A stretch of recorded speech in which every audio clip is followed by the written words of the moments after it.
This is Fred Beck from Fred Beck's Fighting. I'm joined over Zoom by Todd Grisham. Todd, I think the last time we did an interview was May 2021. So it's been a very, Really? yeah, it's been a while. How are you? I'm doing well. I feel like I see you all the time at these Misfits events, though. So we're like old pals. You're an OG of the channel, Todd. You know, people are telling me this like on these Misfits. I feel so old. They're like, "Oh, you're the OG of the show. You're the original. You're the holy cow." But I am 47 for God's sakes, Fred. I don't may not look like it, and I certainly don't feel it, but I'm old. Yeah, I'm 18. So yeah, that is old.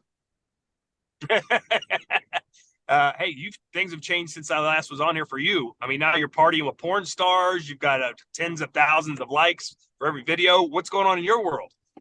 It's a crazy life, Todd. It's a crazy life. Yes, indeed. Well, hey, you just you got to decide at this point. I feel like, do you want to be the guy that interviews the stars, or do you want to be a star yourself? Because you're kind of right on that fence. An interviewer. Whoa, whoa, whoa, whoa. It's bad PR. I'm always an interviewer, and I'll always be an interviewer. That's correct.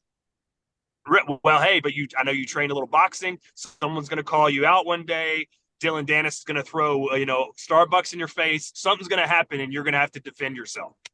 I was already in the middle of the fight between Dillon Danis and Anti Taylor back in Texas. And I saw the whole thing, man. I was there. I lived it. But you were there in Texas? Yes, sir. I was on the stage. I was right next to him when it happened. Then it goes on the parking lot. You're trying to play peacekeeper, which way to go. God bless you. But I was worried about you. Remember? Yeah, you probably forgot this. I found the cup. Oh, that he yeah. smashed over JJ's head, and I brought it to you. I said, Fred, look at this. I'm giving it to you. I remember that now. Yeah, because you had the coffee cup that Dillon Danis threw in Wade and Kersai's face. Blimey. I think I said, put it on eBay. I was like, you probably could have made a few bucks off of it. how much you would have got for it, you reckon, if I'd have sold it? Hey, you know better than me, but I'm sure there's somebody out there who probably right now would give you $100 for it. Yeah, that's true, actually. If that's well, maybe not the time, but it would age really quite well, wouldn't it? Like maybe like 5, 6 years. I can miss Yeah, bigger. Blimey. Or can just get another cup and pretend it is the right one. especially if they actually, yeah, especially if they ever fight. You know what I mean? That could be like the trophy. They like bronze it up, and that's who they give the winner.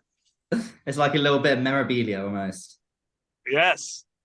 So Todd, So I apologize for driving, but I'm headed from my house in Connecticut to PAX, the big video game convention in Boston. As you know, I work with the Undisputed boxing video game, so we've got a big booth up here, so it should be a lot of fun.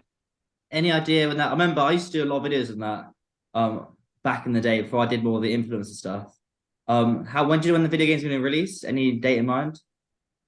Well, it's already out on early access on PC, Mm. so that's what we're pushing for, and they've got they're building it as we speak, and once it gets completed, then it's going to be out on Xbox and PS4 and all the other major consoles. So it's a work in progress, but just type it in on your search bar, Undisputed Boxing Video Game, and you'll see amazing clips. As you know, it's the first major boxing video game with boxing stars in it in over a decade.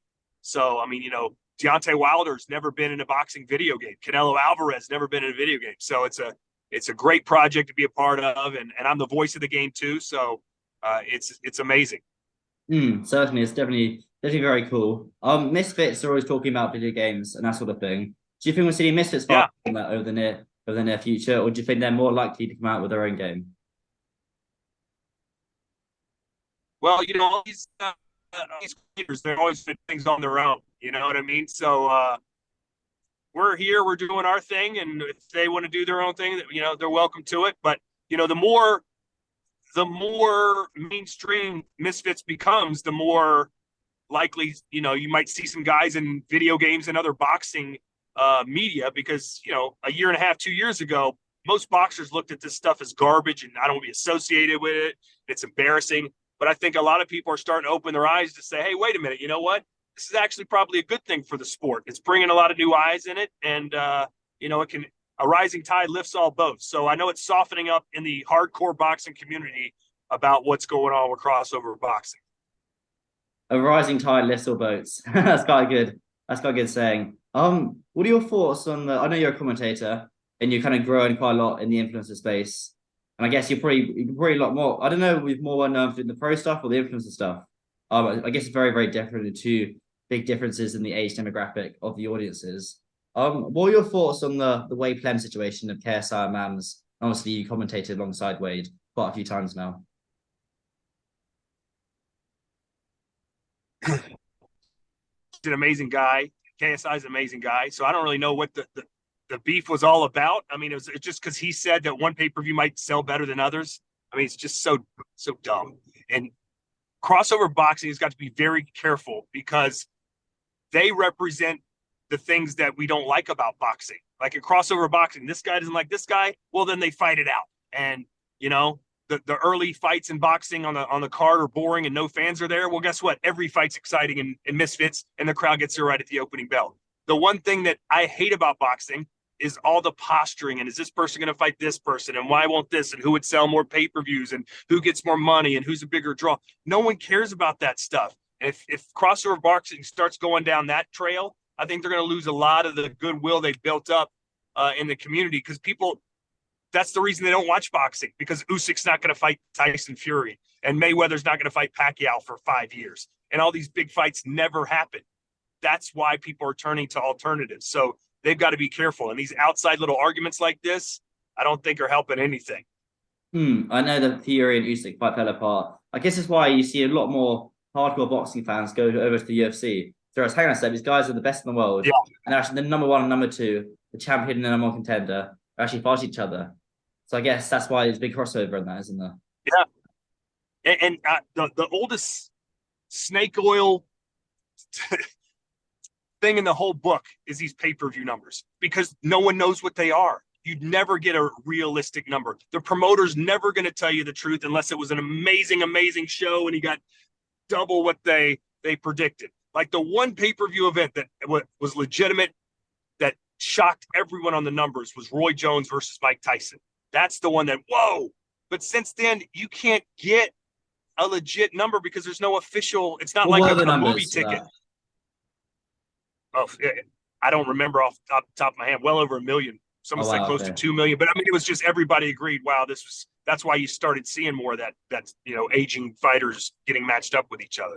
So it's so dumb to argue over pay-per-view numbers and who would sell this and who would buy that. I mean, you probably take algebra over there in the UK, right? You know what algebra is? Yeah. It's all about, something equals X. Well, with these, who's going to sell more pay-per-views? There's so many variables you don't know. Like, where is the event being held?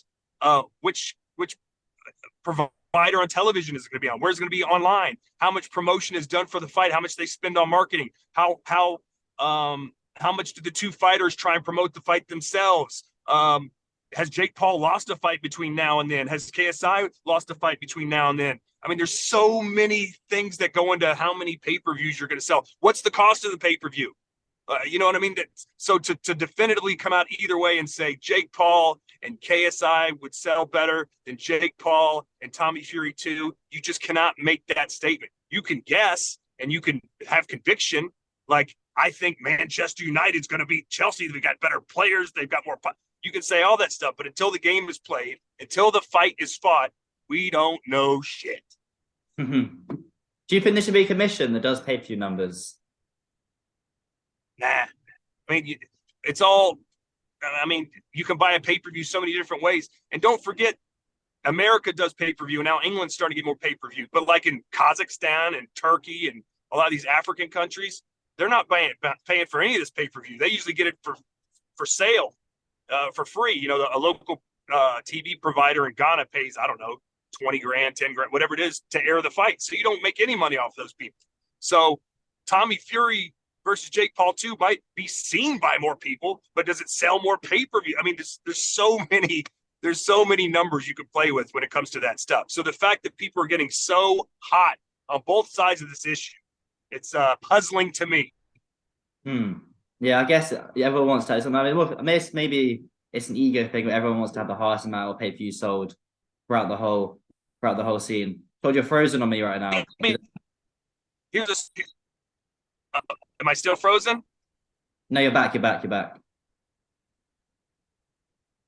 I'm back. Hey, look, like over here in the NCAA basketball tournament, we call it March Madness, right? There's a 16 seed, which is basically the worst of the worst that got into the tournament, playing the number one seed.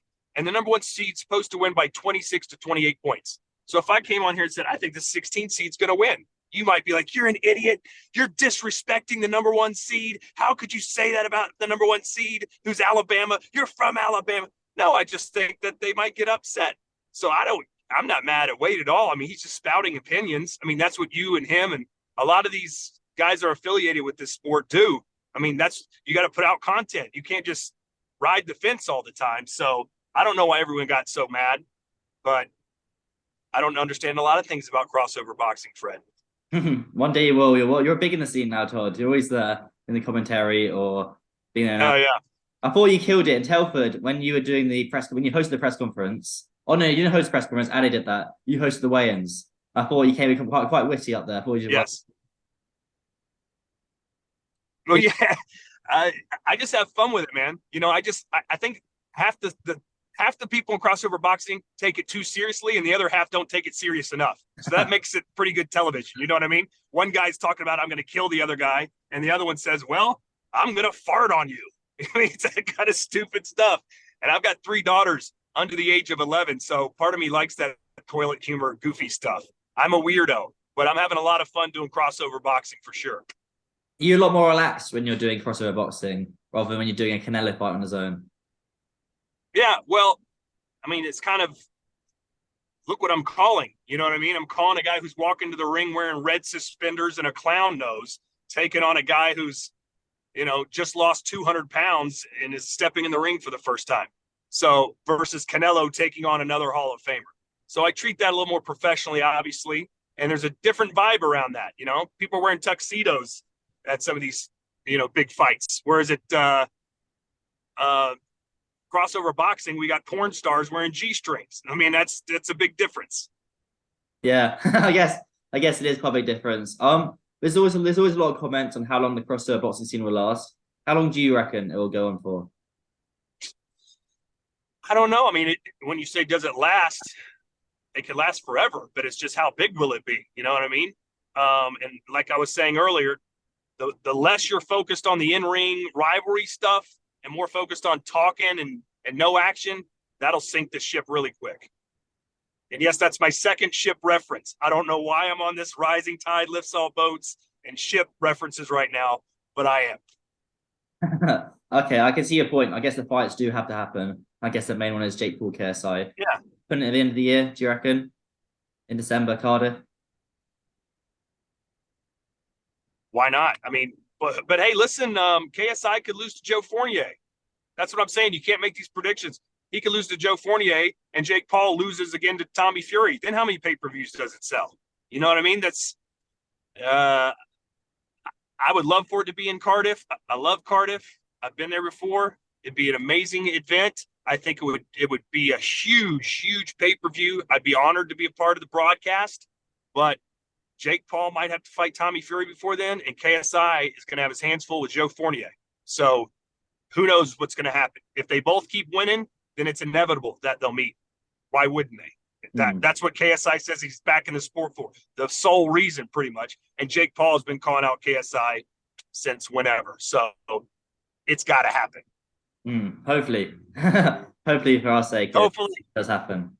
Do you think he'll in the sport after Jake Paul, or do you think he'll hang the gloves up and put on the suit and just carry on promoting Misfits? You're talking about Jake Paul? No, KSI. I don't think he's as passionate about a future in boxing as Jake Paul is. I mean, Jake Paul's living the life. KSI is pretty much right now, but KSI has so much going on. I mean, he's the number one selling musical artist. He's got all that content online. He's doing so many things. He's being pulled in so many directions. So for him to just be a boxer, that takes a lot of commitment and a lot of heart. And I think once he fights Jake Paul, I mean, who knows? If he knocks out Jake Paul, he may, let's do a couple more. I'm on fire. But to me, it's like he sees that as his finish line, I think, or close to it. And that's his goal, is to fight and beat Jake Paul. And maybe he does the, microphone drop. If it's as good as everyone says it is, and they fight once and it's a good competitive fight and, they can do it again in a rematch and make twice the money. I mean, that's a hard thing to turn down. But Todd, Okay. I do appreciate you coming on the channel. I'll see you in May, I guess, the next Misfits. I will see you in May, and hey, I guess I'll be on your show again. In 2025 now? Every 2 years I pop up on the show. No, we'll do one in May. We'll do one in May. Do one in May. I'll see you then. Awesome. Thank you, Todd. I'll see you soon. Thank you. Bye.